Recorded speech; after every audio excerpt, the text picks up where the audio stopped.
Hi, folks. Welcome to Crisco's Corner. Welcome back. And those of you that are new, welcome.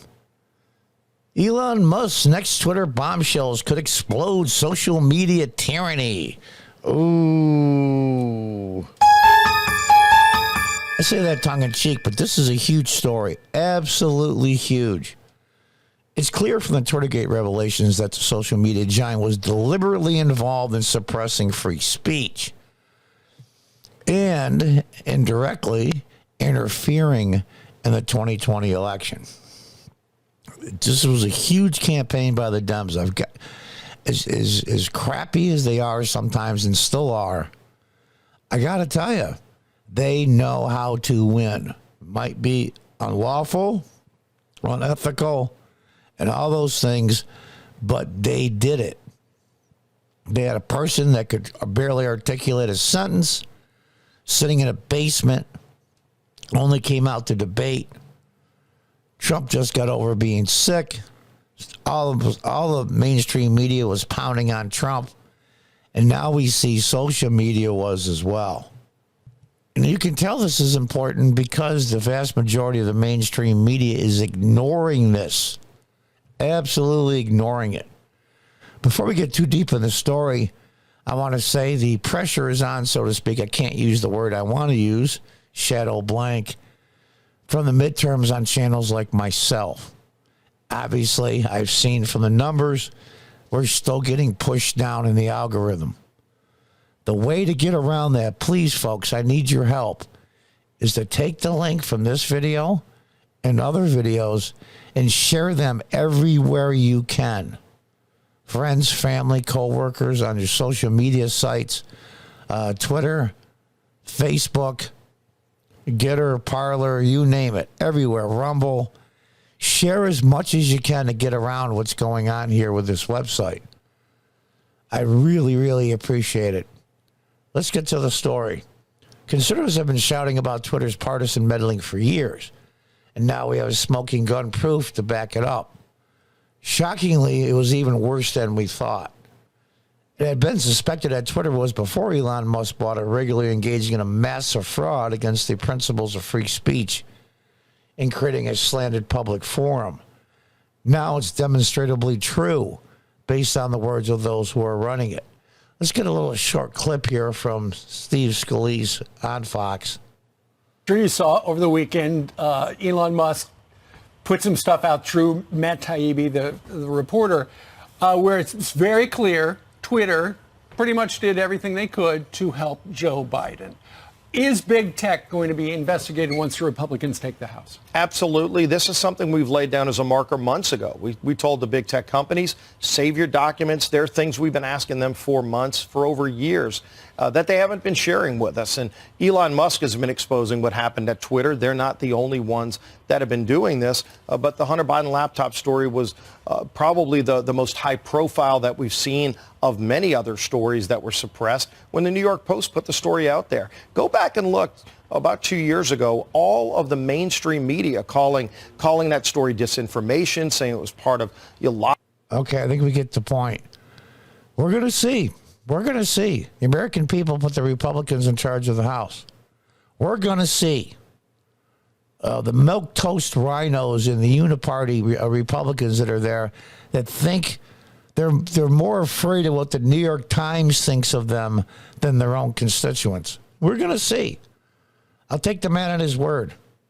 But this is probably the last chance of the current Republican Party as far as freedom of speech, the Constitution, 2A, the list is long.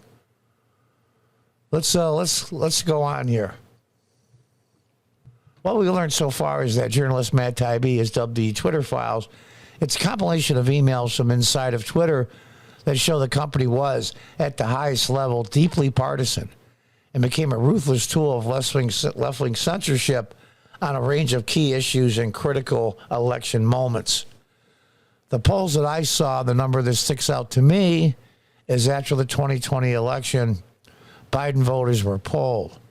That's when, of course, after the election, the Hunter laptop story came out, finally.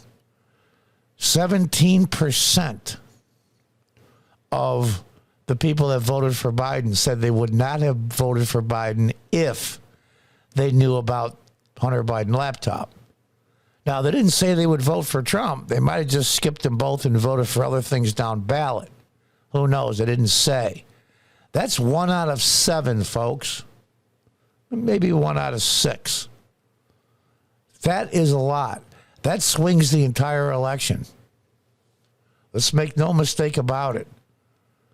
Now, the question is, did they do it in behest of our intelligence service, i.e. FBI and other government agencies, the DNC itself, high-ranking Democrats, whatever the list is that why they did it, or they're just leftists and they use their power to stifle free speech, or a combination of both? And keeping your documents, as Steve Scalise had said, how are they going to find out if the documents are gone? These people are very sharp computer software people. They know how to hide things. They know how to make things disappear. We're going to have to see. Most famously, this was Twitter's suppression of the New York Times Hunter Biden laptop story in 2022. The justification from social media giant for shutting down that never made sense, and now they can see they knew it too. It was all total bull. And there's the reporter, Mr. Vine, that broke the story when they got banned from Twitter and other locations from the New York Post.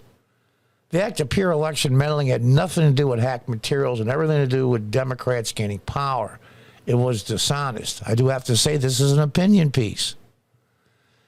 It was bad faith. It may have well thrown the midterm election. Well, I just told you the poll.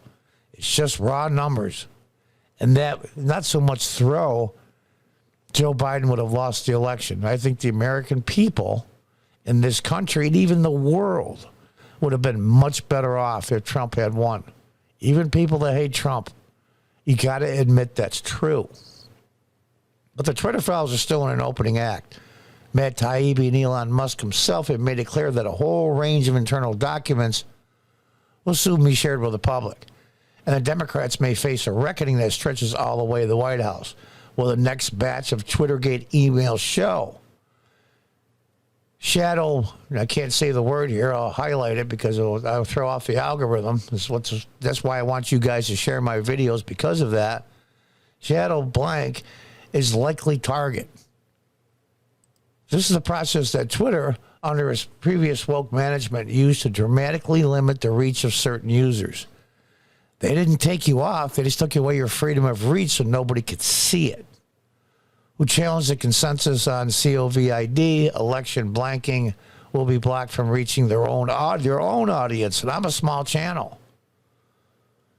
It was demoralizing for anyone who was trying to make their case in the public square and found themselves shouting in the proverbial empty room. That's exactly what happens. No matter how many followers they had, this was done on purpose to aid the left. And we're going to go through the story here. You can read it if you want to stop it. I'm not going to read the whole thing. Here's the part that I think is hugely important. Individuals or topics were specifically targeted for, and I'll highlight it, I won't say the word, or even suspension based solely on whether they were upsetting or disadvantageous to Democrats. And this will almost certainly include direct communications between the Biden White House and Twitter officials. Good luck getting those. Good luck. They'll scream executive privilege, the same executive privilege they wouldn't give Trump. Elon has all the receipts, so to speak, because the Twitter Adi never thought he would be in charge of the company, so it didn't occur to them to hide their thoughts until it was too late. I think a lot of it did get hidden, and a lot of it did get deleted. There's a vast trove of truth and probably bright red line violations of the Constitution contained in the files Musk has at his disposal. The connection between, I can see the DNC, even though I don't like it, the DNC and Twitter. What's against the law and unconstitutional is our intelligence service, i.e. the FBI and other agencies, coordinating with Twitter and other social media platforms to squash the Hunter Biden laptop and other things, thus interfering in a national election. The same goes for the candidate at the time, Joe Biden, now president. Depending how deep this goes, there could even be downstream ramifications for how Facebook, Google, and other tech giants engage in covert partisan warfare going forward. At Google, of course, we know is YouTube. And Tim Pool had said Google had talked to them, and they're a little freaking out about the changes made in Section 230. Everybody knows what that is. If you don't, look it up online. There's been talk about it ad nauseum. But we're still in the opening act of the saga. We already know the Hunter Biden laptop was authentic. And the only real election, I won't say the word here because I can't, the only real election blank was in 2020 between Twitter and the DNC. Thanks to Elon Musk, we see that many people who have been lecturing us online about the sanctity of our democracy are in fact working from shadows to undermine it by crippling the First Amendment. And this is just the beginning. You have to understand, I believe Buck Sexton, this is his opinion piece. You have to understand, Buck, the Democrats and the progressives, a lot of them are the same people, think the end justifies the means, that they are truly fighting evil. And anything goes, legal or otherwise, the end justifies the means for them. It's always been that way for Democrats. And the Republicans, well, we have to play by the rules. And you know what? It puts the Republicans and conservative people and the American people itself, half the country, at an incredible disadvantage. Republicans, wake up. Stop bringing a knife to a gunfight. Use your authority in the House. We'll have to see. Until next time, goodbye and good luck.